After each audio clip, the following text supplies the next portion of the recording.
간증을 왜 하라고 하셨는지, 찬양하면서 저는 모든 것을 다 그 찬양 가운데서 목사님께서 다 간증하셨는데, 그리고 함께 찬양하는 집사님, 그리고 반주하시는 사모님을 통해서, 그리고 앉아 계시는 모든 분들의 한마음이 되어서 하나님의 사랑을, 하나님의 은혜를 목 놓아 부르시면서 왜 저보고 간증하라고 말씀하셨는지 잠시 의문에 쌓여 있었습니다. 그런데 그 입술의 고백을 저는 이 간증을 통하여 제 삶으로 고백드릴까 합니다. 정말 살아계신 하나님, 주는 그리스도시요 살아계신 하나님의 아들이십니다. 그 입술의 고백을 저는 17년간의 제 삶으로 여러분께 고백드리고자 합니다. 이제 그 찬양 가운데서, 그리고 말씀 가운데서 우리의 삶은 이 세상을 향하여 질주하여 왔습니다. 제가 오늘 간증의 주제를 무엇으로 삼았냐면, 모든 것을 합력하여 선을 이루시는 하나님. 너무나 잘 알고 있는 말씀이죠. 너무나 잘 알고 있는 이 말씀인데, 우리는 우리의 삶 가운데서 과연 우리가 이렇게 삶으로 고백하는 것이 몇 번이나 있었는가 되새겨 봅니다. 저는 오늘 이 간증의 어떤 말씀을 드리게 됨을 너무나 기쁘게 생각하면서, 또 한편으로는 저는 3일 밤 3일 낮을 잠도 제대로 못 자고, 새벽이면 저는 또 가진 또 하나님께서 허락한 또 재주가 또 제가 하나 있습니다. 그 재주를 가지고서 저는 새벽 4시 반이면 상의 터전으로 저는 또 달려나갑니다. 달려나갔을 때 그곳에는 초롱초롱한 정말 그 영혼들이 저를 반겨줍니다. 하나님을 모르고 죽어가는 그 영혼들, 나는 살아가고 있다고 생각하나 하나님을 떠나 있고 하나님을 몰라서 그저 세상이 주는 고통과 고난 가운데서 허덕이며 살아가고 있는 그들과 살을 맞대고 하루에 10시간씩 저는 그 시간을 보냅니다. 그리고 저는 틈만 나면 제가 가장 좋아하는 것이 틈새 시장입니다. 틈새 시장. 그 틈새 시장의 의미는 무엇이냐면, 저희들에게 일을 하다 보면 조금씩 쉬는 시간이 주어집니다. 그때 저는 이 덩치 큰 사람이 이때다 하고 저는 그 사람의 손을 잡고 달려 나가서 함께 의자에 앉아서 간단하게 저는 또 제 이야기를 합니다. 내가 믿은 하나님을, 그리고 지금 나와 함께 동행하시는 하나님을 그들에게 아주 자연스럽게,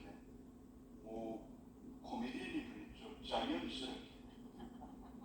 저는 그렇게 자연스럽게 그분에게 얘기를 하였습니다. 그렇게 이야기를 시작한 지 5개월이 되었습니다. 사실은 제가 오늘 이 자리에 모시고 오려고 했었습니다. 그런데 또 그분에게 한 번 더 선택할 수 있는, 하나님께서 우리에게 주셨잖아요. 자유지를 주셨잖아요. 나와의 어떤 그런, 제가 그게 헤드셰프다 보니까 제 눈치를 조금 봐야 됩니다. 그런 것으로 하여 선택하는 것이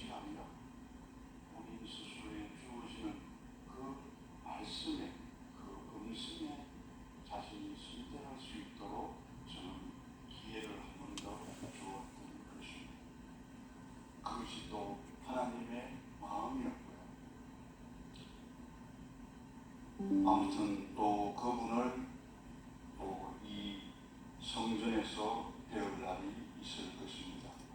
그래서 그분을 위하여 또 함께 기도할 수 있는 그러한 여러분이 되었으면 좋겠습니다. 그래서 다들 궁금해하시는 지금 저 목사님이 뭐 사모로 살아냈다고 하는데 그 얘기는 안 하고 왜 자꾸 저기 그렇게 생각하시는 것도 있겠지만 분명하게 목사님께서 말씀하셨습니다. 시간은 제한이 없다. 무제한. 그래서 저도 저는 리미트를 타고 다닙니다. 제가 첫 번째로 함께 나누고자 하는 것은 바로 하나님의 부르심이었습니다. 하나님의 부르심. 저는 30대 초반에, 그러니까 20대 후반이 되겠죠. 20대 후반에 하나님의 부르심이 있었습니다. 영어로 표현하면 calling. 그 부르심이 있었지만 저의 길은 아직 잘하지 못한 것인지 성숙하지 못한 것인지 들을 귀가 양쪽에 무엇이나 있었지만 저 하나님의 음성을 들을 수 있는 제 마음의 여유가 없었습니다. 그러기를 저는 17년이라는 시간을 보내게 됩니다. 세상에서 흔히 말들하지 않습니까? 나도 왕년에는 이렇게 말들합니다. 저도 왕년에는 한때는 잘 나갔습니다. 저는 또 100m 달리기를 하면 몸무게가 있기 때문에 엄청나게 빠른 속도로 달려나갑니다. 그렇다고 해서 제가 지금 그렇게 잘 뛰어갈 수는 있다는 것은 아닙니다. 그리고 또 나가서 함께 뛰어보자고 하시는 분이 계시면 저는 사양합니다. 그런데 그렇게 세상 속에 젖어 살던 그 17년의 그 시간 동안 저에게는 너무나 많은 일들이 있었습니다.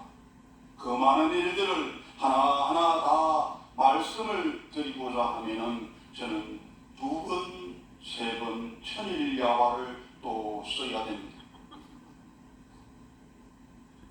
그러한 어려움을 드릴 수가 없기 때문에 저는 우선은 제 30대 초반, 그러니까 20대 후반, 30대 초반 그때부터 제가 하나님의 그 부르심을 다시금 회복하고 그리하여 다시 신학대학원에 가서 공부를 하고 그래서 졸업을 하고 목사가 되고 그 목사가 되어서 또 한 영혼을 섬겨나가며 그렇게 저희 삶의 함께 하신 그 하나님을 차곡차곡 천천히 말씀을 드리고자 합니다.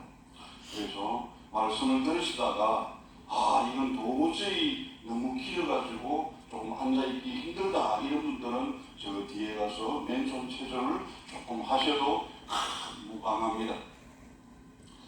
그리하여 저는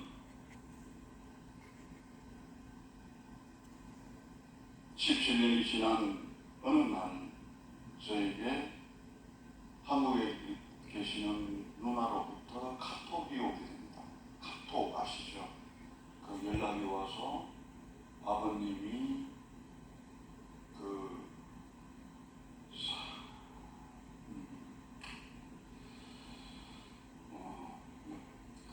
병원에서 아버님의 그것을 진단하고서 집으로 모시고 가는 그러한 소식이 담긴 글을 대하게 됩니다. 그때 저는 자다가 이렇게 보게 되면 정확한 내용을 우리가 금방 인지할 수가 없지 않습니까? 그러다 보니까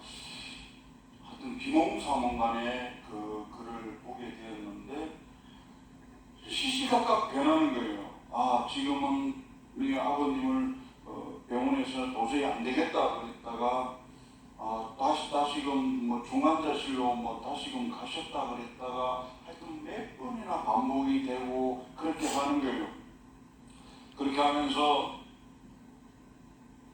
이제 저는 그 소식을 전해 듣고서 이제 저희 아내에게도 이야기를 하고, 그리고 또 제가 그때 섬기고 있던 교회의 많은 분들 그렇게 도우 기도로서 부탁도 드리게 되고 그러한 시간을 가지게 됩니다. 그런데 제가 이제 도저히 이제 아버님이 가망이 없다는 그런 소식을 듣게 되고 제가 이제 한국으로 가야 되지 않습니까? 한국으로 가야 되지만 그때 제 상황은 그렇게 쉽게 한국을 갈 수 있는 상황이 아니었습니다. 물질적인 측면에서도 그렇고 여러 가지 정신적인 측면에서도 마찬가지였습니다. 그런데 제 눈앞에 지금 앉아서 이렇게 저처럼 말 실수하면 어떡하나 하고, 아니면은 또 얼마나 길게 얘기하려나 이렇게 근심 어린 표정으로 지켜보고 있는 우리 사모가 모든 준비를 다 완료한 후에 어떻게 해서 그렇게 다 이루어졌는지는 저는 자세히는 모르겠습니다. 아무튼 그로 인하여 저는 일단 한국으로 가게 되었습니다. 한국으로 가면서 저는 다른 것이 생각이 난 것이 아니라 아버지께서 살아나셔야 된다. 그 이전에 저는 하나님께 정말 제가 잊고 있었던, 그리고 제가 기억하지 못했던 그것을 하나님께서는 기억나게 하셨습니다. 그리하여 저는 타고 가는 비행기에서 달려본 적 있습니까? 타고 가는 비행기에서 제 마음은 그렇게 타고 있는 그 비행기에 쫓아서 13시간, 14시간 가는 그 시간 속에서도 저는 맹렬하게 달려가고 있었습니다. 제발 아버지, 제가 한국에 도착하기 전까지는 결코 눈을 감지 말아 주십시오. 그리고 하나님, 실제 눈물이 좀 나셔야 되는데, 하나님, 저한테 말씀하셨던 그 하나님 말씀하셨던 그 순종하겠습니다. 따르겠습니다. 제가 그 17년간 저에게 갈등으로 다가왔던 그것이 아버지의 그 병환으로 인한 그 사건으로 인해서 나는 갈등이 완전히 씻겨져 나감을 알 수가 있었습니다. 그리고 제 마음 가운데는 하나 확신이 생겼습니다. 그래, 내가 한국에 당도했을 때 나는 분명히 살아계신 내 육신의 아버지를 만날 수 있을 것이라는 그 확신을 가지고 저는 그 비행기에 대해서 대구 동산병원으로 달려갔습니다. 대구에 사시는 분은 잘 아시겠지만 대구 동산병원 앞에는 바로 그 교회가 있습니다. 큰 교회가 하나 있습니다. 이름이 정확하게 기억은 나지 않지만 아무튼 그 병원에 당도하였을 때 의사나 간호사는 저를 보면서 완전한 너무나 환호성을 지르다시피 했습니다. 그 아버지가 살아나셨다는 것입니다. 그리고 저는 기쁜 마음으로 그 병실에 달려가서 중환자실에서 방금 내려와 있는 아버지의 모습을 보았습니다. 여러분, 영화를 이렇게 보시다 보면 왜 이렇게 심하게 어떤 이렇게 발작을 일으키거나 이런 분들을 아주 두꺼운 그것으로 사지를 침대에 묶는 그런 게 있습니다. 그때 아버님 연세가 80이 훨씬 넘으신 분이었는데 아버님도 참 대단하셨나 봐요. 그 많은 분이 아버지와 함께 제가 태종대에 한번 놀러를 가가지고 청룡열차라는 게 있습니다. 근데 그 청룡열차를 이렇게 타러 가면은 어머니는 너무나 좋다고 가셨는데 아버지는 얼굴이 하얗게 되셔가지고 이제 그만하자 할 정도로 참 겁이 많으신 분이었는데 살고자 하는, 살아야겠다는 그 의지가 얼마나 강하셨는지 아버지는 온몸 다리 쪽에서 6군데의 구멍을 내어서 그리 관을 넣어서 심장이 돌아갈 수 있게끔 그렇게 하였습니다. 그런데 저는 그때 생각나는 것이 있었습니다.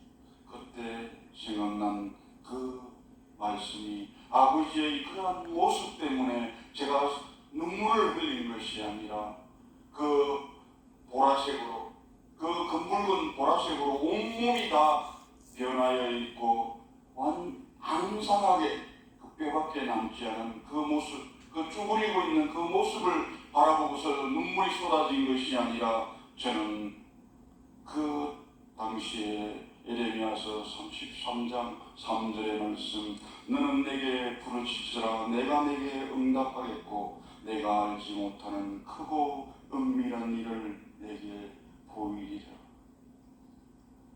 그 말씀이 이 가슴팍에, 이 가슴에 새겨지며 이 눈을 통하여 아버지의 모습을 바라보는데 그 모습이 너무나 측은하면서 눈물을 흘리면서 바라보았지만 그 모습이 너무나 아름다웠습니다. 살아계셨던 것입니다. 살아계신 내 육신의 아버지를 바라보며 하나님께 저는 감사의 기도를 끊임없이 드렸습니다. 그리고 한 번 더 마음 가운데 다짐하였습니다. 하나님의 말씀에 순종하는 순종의 삶을 살아가겠습니다. 이미 늦었다고 말씀하지 마십시오. 우리는 가끔 그렇지 않습니까? 세상에서 이렇게 우리 나름대로 판단되어진 것들이 이미 늦었다. 그런데 분명한 것은 하나님께는 늦은 것이 없습니다. 하나님께는 이제라도 내 옷을 찢고 그 옷을 찢는 것만이 아니라 마음을 찢고 나에게 돌아왔을 때 그 하나님께서는 모든 것을 용서하시고 하나님이 주시는 그 구원을 이루어 가시는 긍휼의 하나님이시라는 것입니다. 그러면서 그 병원에서 저는 태어나서 처음으로 아버지와 함께 동침을 하였습니다. 병원 그 좁은 곳에서 아버지는 움직이지를 못하니까 저는 약 3주 동안 아버지 대소변을 받아내면서 대화를 하면서 물론 말씀도 어눌하셨기 때문에 제대로 할 수도 없었지만 항상 아버지의 그 몸에 손을 얹고서 함께 마음으로 기도하고, 그런데 어떨 때는 제가 그 이불을 걷어보면 아버지는 애기 이렇게 산모의 속에 애기 자궁 속에 들어있는 애기의 모습이 있지 않습니까? 웅크려가지고 항상 창문을 열면 십자가가 보였습니다. 정확하게 제가 아버지께 여쭤보지는 못했습니다. 아버지 저도 보고 기도하시는 건가요? 아니면 아버지가, 그렇지만 늘 그렇게 기도하시는, 그렇게 또 함께 기도하는 그런 아버지의 모습을 보면서 3주 만에 아버지는 퇴원하셨습니다. 퇴원하시고 이제 일반 병원 고령 쪽에 그때 저희 어머니 외갓집이 있었는데 고령 쪽에 있는 그 병원에 가서 또 일주일간 또 검사를 받고서 결국 제가 아버지 손을 잡고서 저희 고려에 있는 가야 아파트라고 있습니다. 거기로 아버지를 모시다 드리고 저는 이제 한국으로 돌아오게 됩니다. 미국으로 돌아오게 됩니다. 그런데 미국으로 돌아왔을 때 저보다 더 이렇게 무대 꼬인 저희 이 아내는 저 신학대학원에 이미 등록을 마치려고 준비까지 다 하고 있었던 것이었습니다. 네 살고 싶나? 살고 싶으면 여기 하나님의 말씀에 순종하고 이 길을 걸어가. 그런데 아쉽게도 참 저희 형편은 너무나 좀 좋지 않은 그런 형편이 있길래 그 당시에 저희 미드웨스트 대학의 워싱턴 분교회 담당하셨던 그 목사님이 많은 배려를 해주셨습니다. 그리고 또 나중에 제 아내가 거기에 기독교 성담학을 공부할 때도 그분께서 많이 도와주시고 또 많이 애도써 주셨습니다. 그러니까 저는 이제 신학대학원에 등록을 하고 그렇게 이제 MDB 과정을 시작하게 되었습니다. 이제 두 번째 시간으로 넘어갑니다. 순회 목회자로서 인도하신 하나님. 어떻게 보면 순회 목회자라 그러면 여러분께는 너무나 생소한 그러한 표현일 수도 있습니다. 그러나 저는 목사 안수를 받으러 갔을 때 그때 저는 제가 해야 될 사역과 그리고 저희 목회의 비전을 저는 하나님께서 저한테 보여주셨고 또 그것을 통하여 기도하게 하신 것이 무엇이냐면 제가 늦은 나이 47살 되던 해에 그렇게 신학을 시작을 하고 그러니까 일반적이지는 않지 않습니까? 일반적으로 고등학교를 졸업하고 신학대학을 가고 신학대학원을 나오고 그리고 뭐 PhD 과정이든 DE 과정이든 이렇게 다 하는데 저 같은 경우에는 47이 될 때까지 세상이 좋아서 세상 가운데 지내다가 정도 정말 특별한 어떻게 보면 케이스로 이제 그 목회자의 길을 가게 된 경우가 되었습니다. 그러다 보니까 저는 일반 목회는 제가 할 수 없는 그리고 하나님께서 원하시는 그러한 사역이 아니라는 것을 알았습니다. 그래서 함께 아내와 함께 의논하면서 어떻게 해나가야 될 것인가 그런 서로 의견을 주고받으면서 시간을 보냈는데 제가 어느 한 교회에 이제 또 전도사로 들어가게 되었습니다. 전도사로 들어가게 되고 그 일주일 만에 저는 늘 가던 안나산 기도원으로 올라갔습니다. 거기서 이제 기도하면서 그렇게 하고자 그렇게 하고 갔는데 저에게 지금은 이제 조금 몸이 불편해지셨지만 이병순 목사님께서 저에게 저는 전도사였거든요. 저를 보시더만은 이 목사님 설교 좀 하실 수 있겠냐고 대뜸 그러지 않습니까?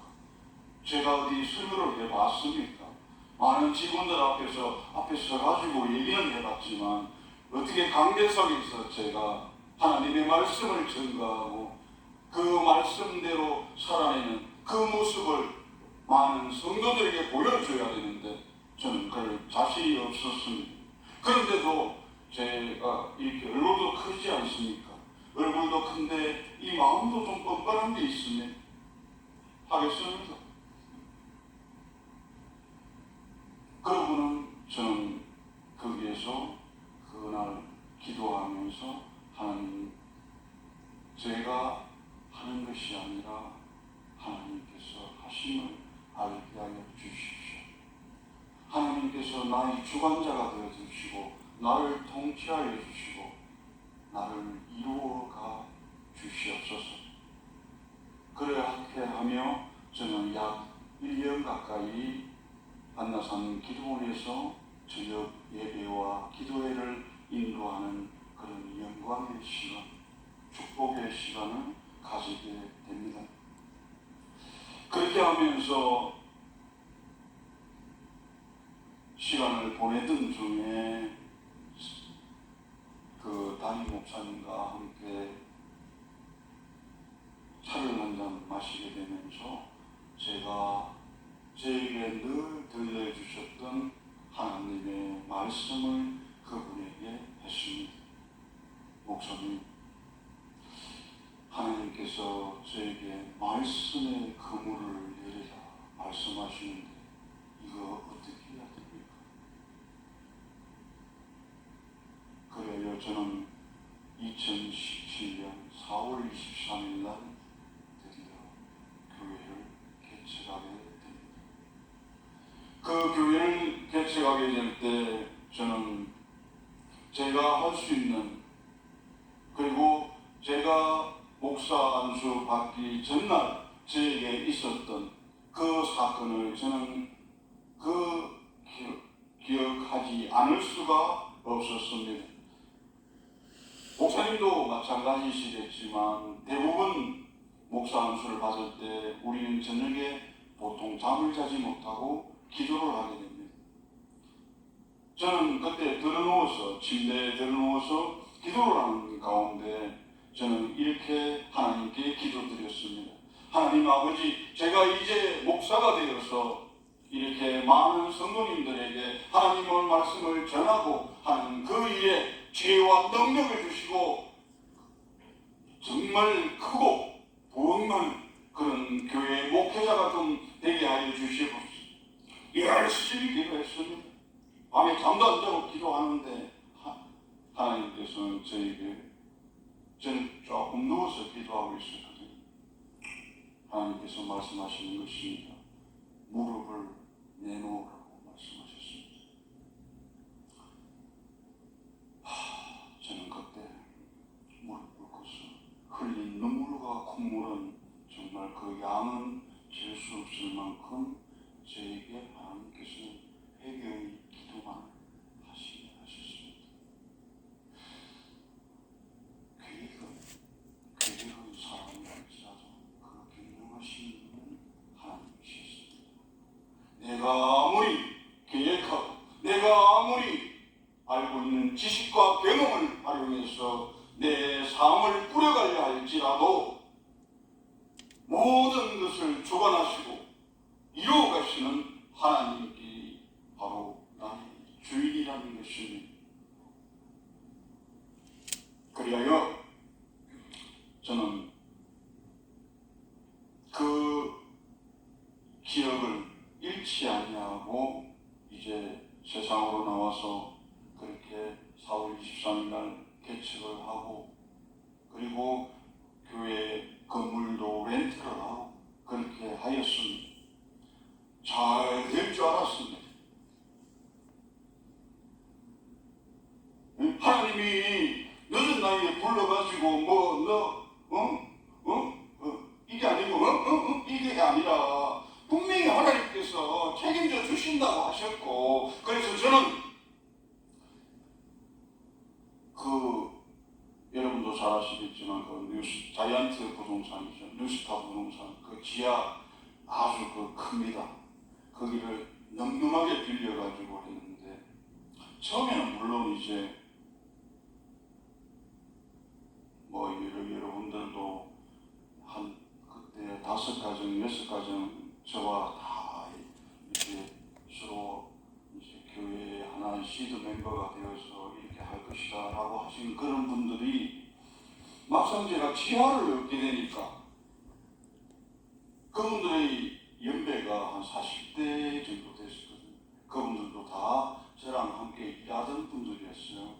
그분들하고 어떻게 얘기가 서로 잘 되고 해서 그러면 제가 이제 그렇게 목사 안수도 받게 되고 이렇게 하니까 교회를 하게 되니까 함께 협력해서 이렇게 한번 이루어 갑시다.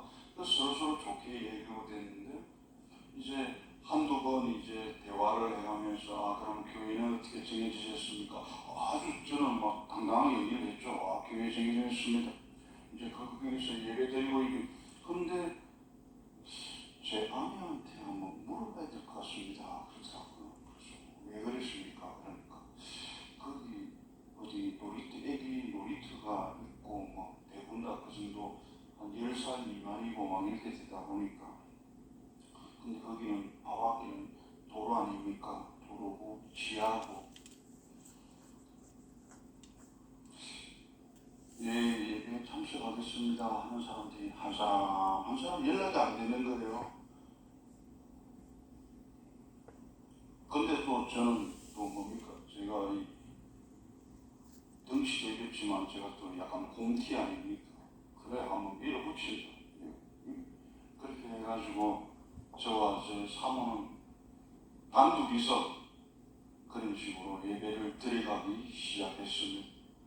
물론 중간중간에 뭐 행사가 있다 보면 또 아는 분들도 이렇게 좀 찾아오셔가지고 뭐 그때는 몇십 명이 되기도 하고 또 몇 명이 되기도 하고 그런 것도 있었지만, 하나님께서는 저에게 그러한 일반적이고 그러한 것을 원하시지 않는다는 것을 저는 1년이 지나고 깨달았습니다.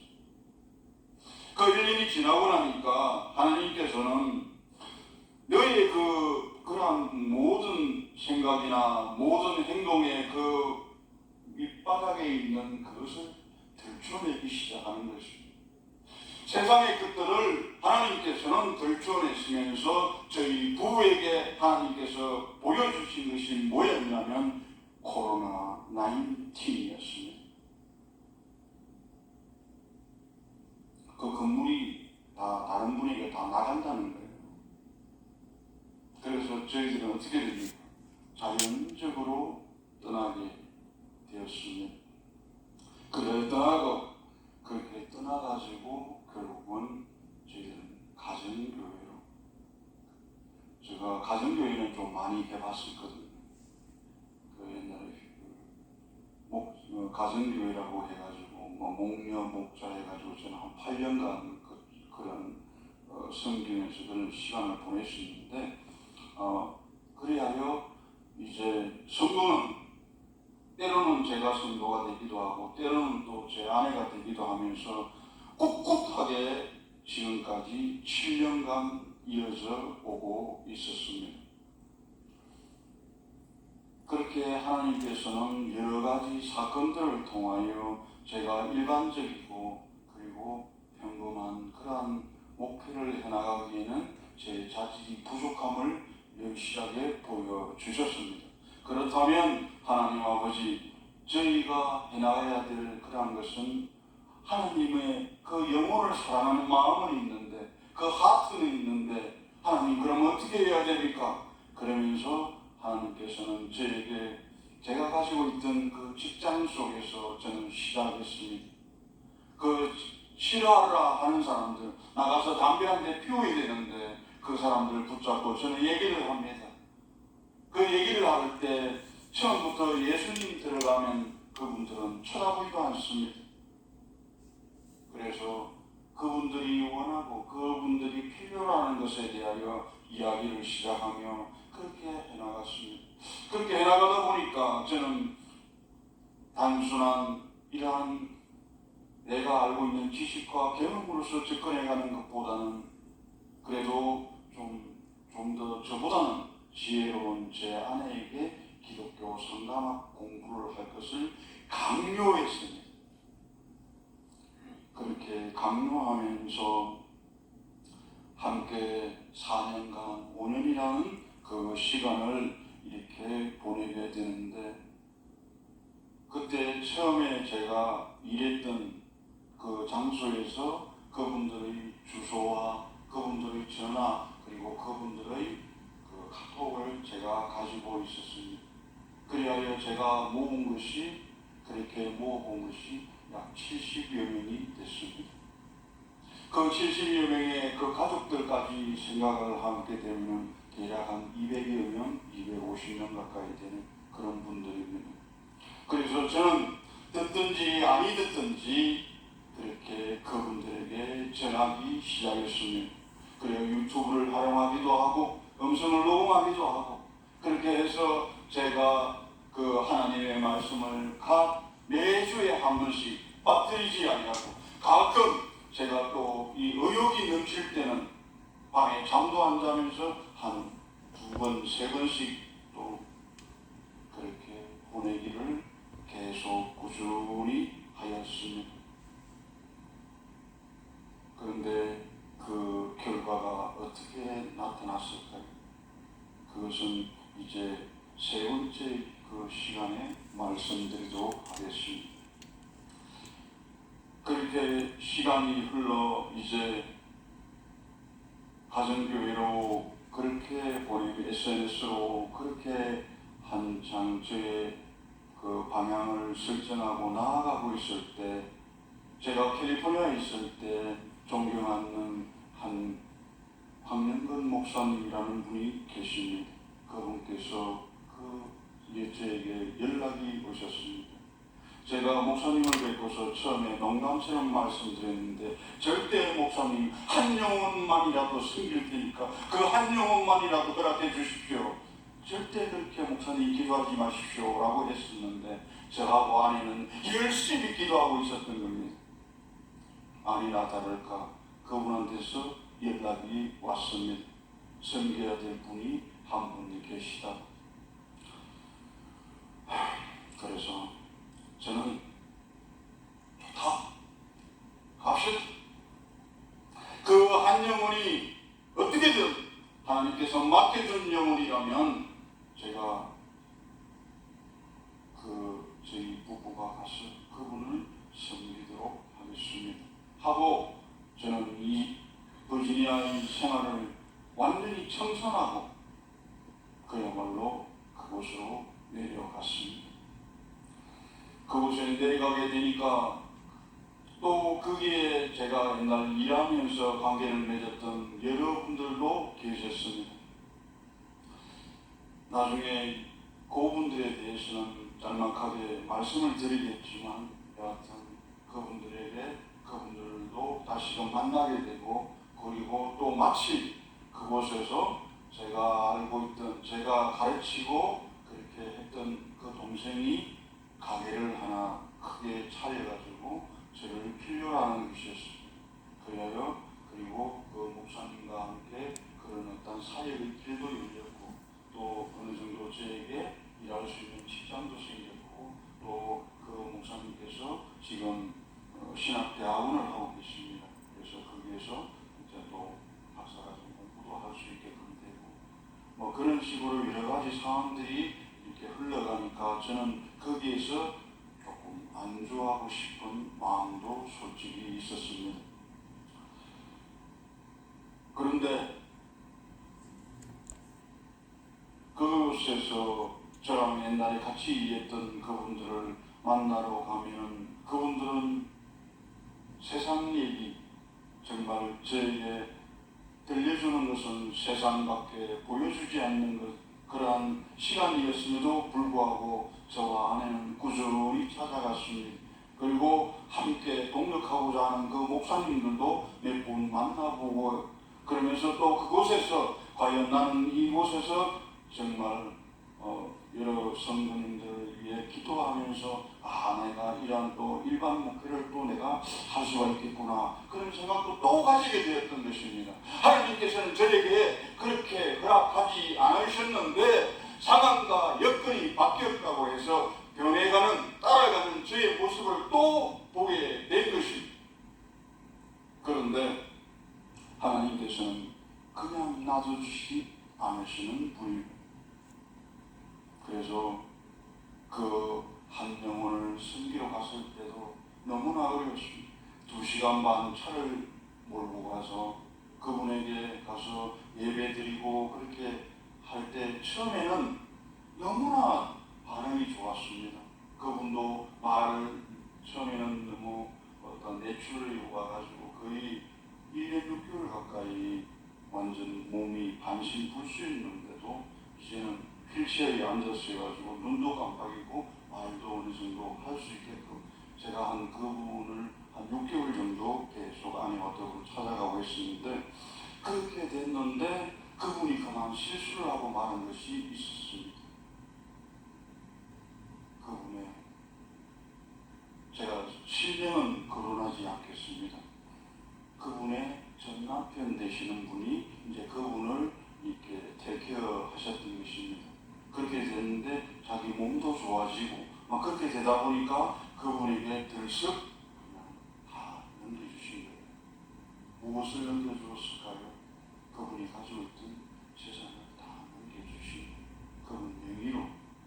그 순간부터 저희들은 집으로 가면은 운전박대 당하는 것이 나 열심히 2시간 반 동안 차 몰고 말씀 준비해가지고 열심히 가서 찬양하고 그분한테 안수기도 하면서 그분의 건강이 나아지고 그분의 영이 맑아지기를 그 마음에 품고서 그렇게 달려갔지만 실제적으로 내가 부딪히게 되는 것은 그것이 아니었습니다. 내가 이렇게 내가 무능한 것인가? 우리 말씀 가운데서도 왜 우리가 떠나가라 치유함을 입어라 나아라 했는데 왜 안 됩니까? 예수님 왜 안 됩니까? 질문했던 제자와 같이 저는 너무나 답답한 마음을 금할 수가 없었습니다. 그리하며 저는 또 깨닫게 되는 것이 있었습니다. 그리하여 그 시간이 이제 1년 정도 이렇게 이제 가고 이제 그런 여러 가지 부분들도 정리가 되고 해서 또 아내와의 어떤 그런 여러 가지 약속한 부분들도 이제 이루어져야 되고 하니까 이제 그때가 한 1년 가까이 되었을 때 이제 캘리포니아를 떠나야 되었습니다. 그렇게 떠나야 되게 된 이제 작정하고 하는데 1월 27일이었습니다. 1월 27일 저에게 크나큰 사건이 다가왔습니다. 제 순간적으로 제 심장이 마비가 왔던 것입니다. 그리하여 그때가 새벽 5시 근처였는데 5시 근처에 갑자기 한 3톤 이렇게 정도 되는 그 무게로서 밀려오는데 숨을 쉴 수가 없는 들숨과 날숨이 있어야 되는데 들숨을 못하겠는 들이마시는 걸 못하겠는.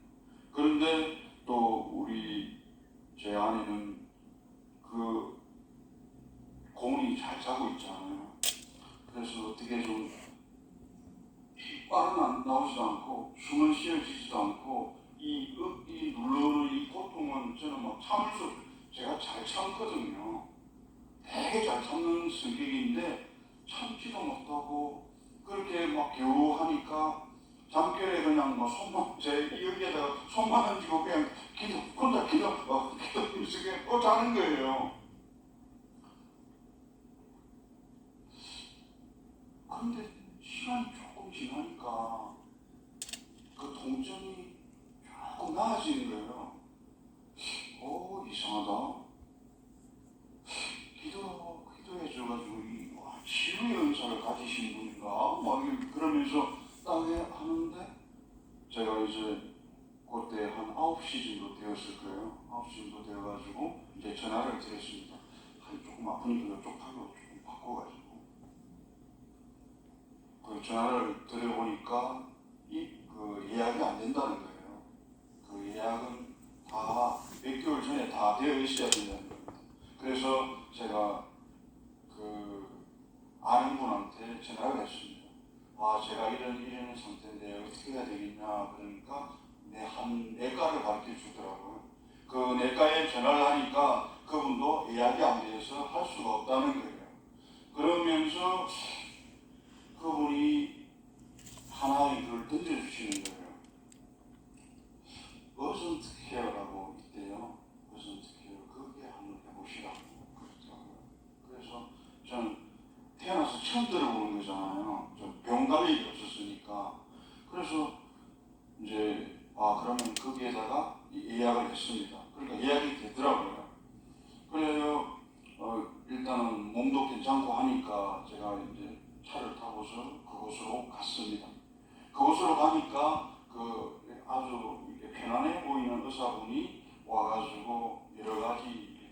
진단하더라고요. 그렇게 이렇게 진단을 하는데 너무 좋다는 거예요. 제 심장도 너무 프레쉬하고 아주 힘도 있고 잘 그거 된다는 거예요. 그러면서 이제 거의 저는 이제 쫓겨나다시피 가야 되겠구나. 그래 또 바깥에서 막 두려움이 떨고 있었을 거 아니에요. 그 문자를 보냈어요. 아무 이상 없다고 하니까 이제 우리 가야 될 것 같다고. 근데 딱 나오는데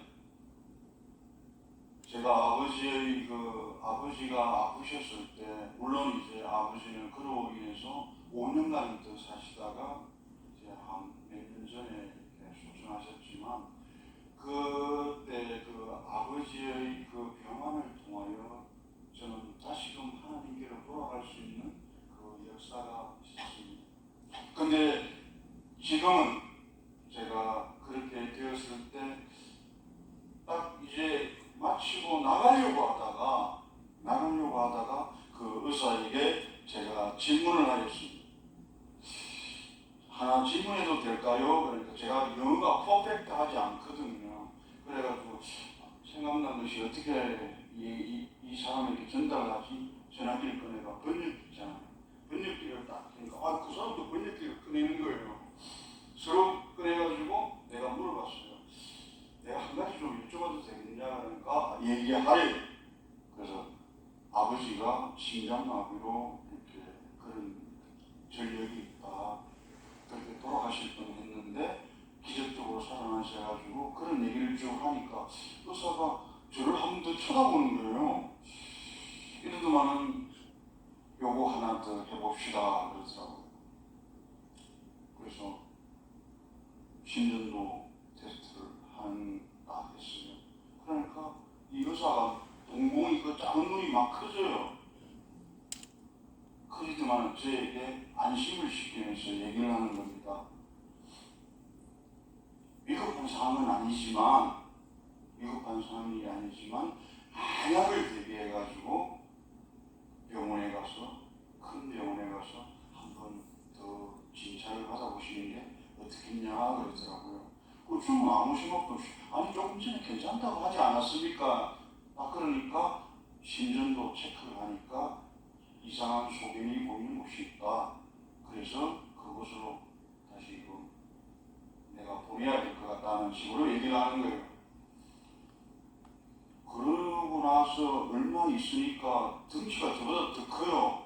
한 몇 분이 달려오더만은 갑자기 저를 눕히는 거예요. 침대에 눕히고 산소 마스크 끼우고 이쪽에 하고 앰뷸런스 들어오고 난리가 나는 거예요. 이게 무슨 일이고 이렇게 저는 된 거죠.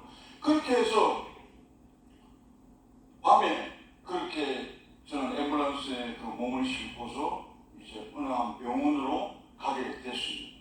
어느 한 병원으로 갔는데 그 병원으로 들어서는 순간 저는 너무나 놀랐습니다.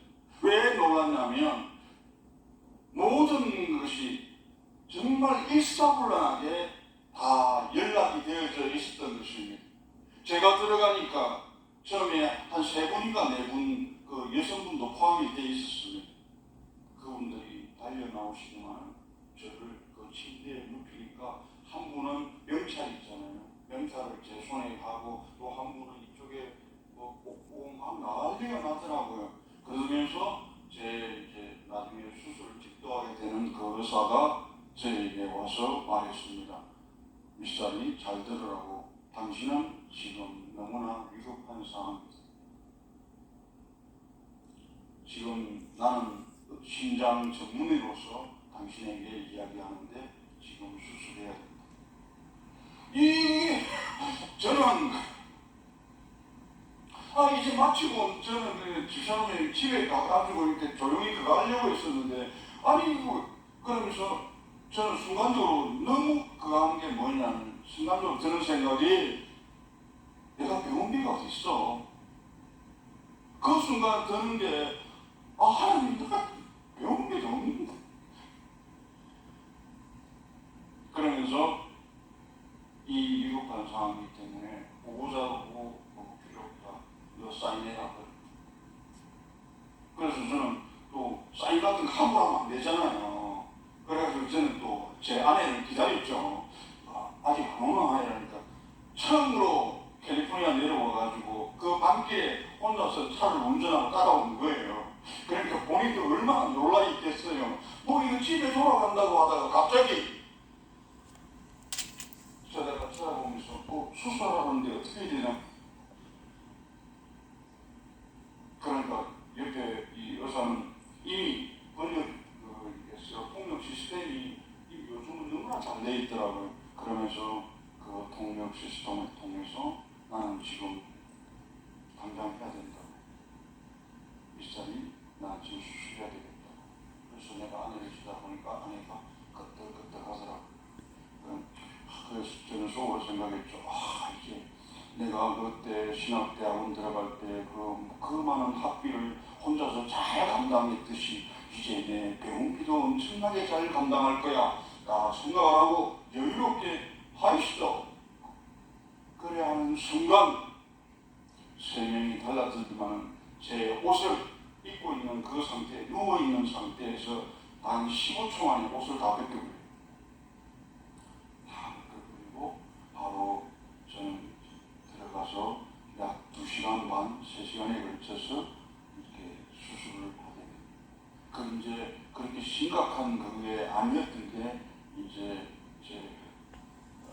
우리 보면은 저는 이렇게 심장에 보면 정맥 쪽이 만약에 제가 막혔다면 아마 그 자리에서 사망했거나 아니면 이 반신 무의식으로 갔을 텐데 다행스럽게 저는 동맥 쪽, 안산 동맥 쪽이 막혀 있었던 관계로 해서 저는 아마 수술로서도 복귀하지 아니하고 저도 아버지와 마찬가지로 세 군데를 뚫더라고요. 아버지는 그래도 6군데를 뚫어가지고 그렇게 했지만 저는 세 군데를 뚫어서 그렇게 약 2시간 반, 3시간에 걸쳐서 수술을 마쳤는데 저보고 그 의사가 하는 얘기가 You are lucky guy래요. lucky guy. 그래서 저는 이제 중환자실 그쪽으로 가서 이제 오늘 밤을 어떻게 하느냐에 따라 가지고 당신은 정말 복귀를 하고 열고서 수술을 정말 해야 되는지 아니면 오늘 밤을 잘 넘겨야 된다고 그렇게 말씀하시더라고요. 그렇게 말씀하시고 그런데 밤에 이제 삐 소리 나는 게 있잖아요. 삐 소리만 나고 빨간불만 들어오면 저는 불안한 거예요. 야, 또 어떻게 되나 했는데 하여튼 무사히 밤을 잘 넘겼습니다. 넘기고 나니까 이제 그게 왔다 갔다 하는 의사분들의 표정도 밝아지고 저도 밝아지더라고요. 제가 그때 있었던 그 사진을 한번 보여드렸으면 좋겠는데 정말 제가 놀라고 그리고 놀란 가슴 공복으로 놀란다 그런 그게 있듯이 그렇게 함에도 차츰 또 제 마음도 평온해지더라고요. 그렇게 평온해지면서 제가 거기에서 그 수술실에 들어가기 그렇게 병원에 도착해서부터 그렇게 수술실에 들어가서 수술 마치고 그것을 쭉 생각을 해보았어요. 내가 그 자리에 누워가지고 그렇게 일사불란하게 움직이는 그들을 바라보면서 내가 목사로서 내가 정말 목사로서 한 양을 그 양들을 내가 정말 저렇게 어떤 고통 가운데 위급한 상황 가운데 있었을 때 나는 얼마만큼 훈련되어져 있고 준비되어져 있는가 그 생각을 하면서 저는 정말 많은 해결을 하였습니다. 내가 이제 다시 나와서 이제 다시금 내 삶의 현장으로 돌아갔을 때는 나는 그분들을 한 사람 한 사람에 대하여 한 영혼에 대하여 정말 말씀으로 준비하고 그리고 그 기도로 준비하고 찬양으로 준비하여서 진정 저분에게는 정말 신실한 목자로서 그렇게 내 삶을 살아갈 것이다. 그렇게 다짐도 하였습니다. 그 급한 성격 때문에 3일째 되는 날 저는 퇴원을 하여야 된다고 드렸기 때문에 결국 3일 만에 저는 퇴원을 하고 그 마지막 진단을 받으러 갔습니다. 그런데 그 의사 집도했던 그 의사 그 선생님이 하시는 말씀이 뭐냐면 제가 지금 차를 몰고 버지니아까지 가야 되는데 관계 없겠습니까? No problem. 저는 정말 이해를 할 수가 없었습니다. 한순간에 죽는다라고 했던 사람이 단 3일 만에 어떻게 그 열몇 시가 되는 그 시간을 운전을 하면서 가는데 아무 이상 없다는 거예요.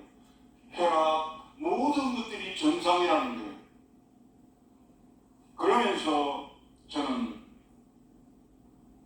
제가 수술 그 병원에 도착했을 때부터 제가 그 가졌던 그 생각, 합력하여 선을 이루어 가시는 그 하나님에 대하여 한 번 더 저는 곱씹어 보게 되었습니다. 로마서 8장 28절의 말씀이었습니다. 우리도 알거니와 하나님을 사랑하는 자 곧 그 뜻대로 부르심을 입은 자들에게는 모든 것이 합력하여 선을 이루노라. 아멘. 제가 이 말씀을 본문 말씀 아까 두 번째 빠뜨린 부분이 있었는데 말씀을 전파하라 그 부분에서 제가 저에게 주신 하나님의 말씀을 빠뜨린 부분이 있었는데 그것은 너희는 온 천하에 다니며 만민에게 복음을 전파하라. 그 말씀, 이 세 가지의 말씀을 제 마음 가운데 심고서 그 말씀에 따라 순종하며 제 삶을 살아나가고 있었을 때 하나님께서는 저는 제 늘 쳐다보는 제 아내의 얼굴을 바라보며 아내도 많은 성도들이 있는 곳에서 함께해서 친교하며 함께 기도하며 함께 예배드리는 그러한 공간 가운데 함께 갔으면 좋겠다는 생각도 하기도 했지만 그러한 가운데서 하나님께서는 제 마음 가운데 하나 기쁨으로 다가오게 하는 열매들을 보여주셨습니다. 제가 그렇게 7년간 섬겼던 그분들 가운데서 정말 하나님의 합자도 몰랐던 그분들에게서 저에게 연락이 오는 것입니다. 이제 교회에 나가기로 했다. 그리고 그 보내주시는 그 말씀이 정말 나에게 필요한 것이었고 적재적소의 말씀이었다. 그렇게 말씀하여 주시고 빨리 보내달라. 제가 가끔 게으름을 피울 때도 있었습니다. 그럴 때면 내가 이 말씀을 다시 다른 분에게 보내야 될 것이 있으니까 빨리 보내달라고 그렇게 해서 저에게 정말 하나님이 살아계시고 나를 통하여 살아계시고 또 그 성도님을 통하여 살아계신다는 그것을 확인시켜 준 분만 해도 열 몇 분에 이르는 그런 열매를 저에게 허락해 주셨습니다. 이렇게 길게 느껴질 수도 있지만 이렇게 짧게 제가 어느 정도 간추린 이 말씀 가운데서 저는 목회를 시작하려고 할 때 그리고 지금 이 순간에도 항상 저에게 가장 큰 힘이 되어주는 하나님의 말씀은 그리스도 예수 안에 있는 자는 결코 정죄함이 없으니 이는 그리스도 예수 안에서 생명과 성령의 복, 죄와 사망의 복으로부터 너희를 해방했으니라. 그 말씀이 저는 항상 마음속에 간직하고 살아가고 있고 제 삶으로 간단하게 물론 뭐 1시간 반 가까이 되는 간단한 시간은 아니지만 이렇게 말씀드렸습니다.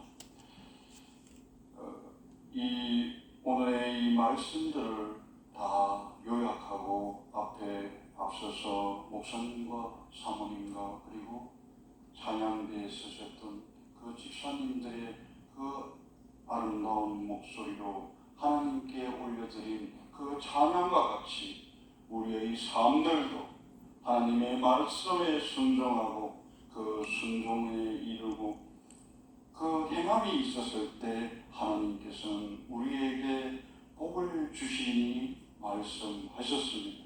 늘 하나님의 말씀에 순종하며 그 말씀을 제대로 행하며 그리하여 하나님을 제대로 알아가는 삶, 하나님의 말씀을 제대로 믿는 삶, 하나님의 말씀을 제대로 알리는 그러한 삶을 살아가야 할 것입니다.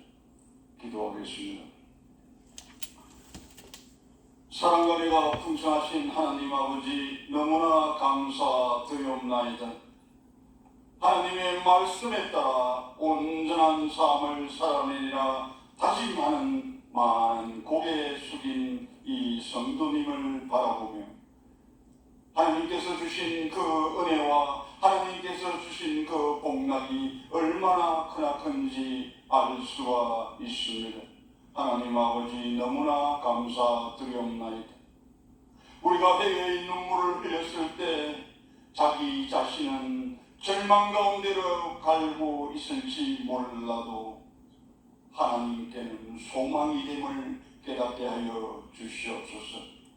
우리가 드리워지는 그 기도와 우리가 드리워지는 그 찬양과 하늘보좌 닿게 하여 주시옵고 하늘보좌 울리는 거룩한 산제사가 되게 하여 주시옵소서.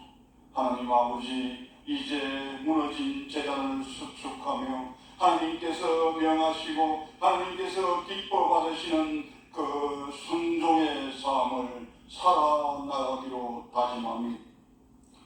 이 확신 가운데서 오직 믿음으로 오직 말씀으로 나아가는 우리 모두가 되게 하여 주시옵소서.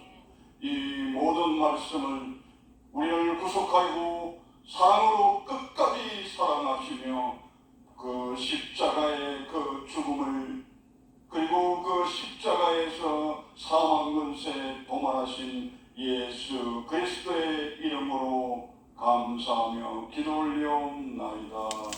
아멘, 아멘.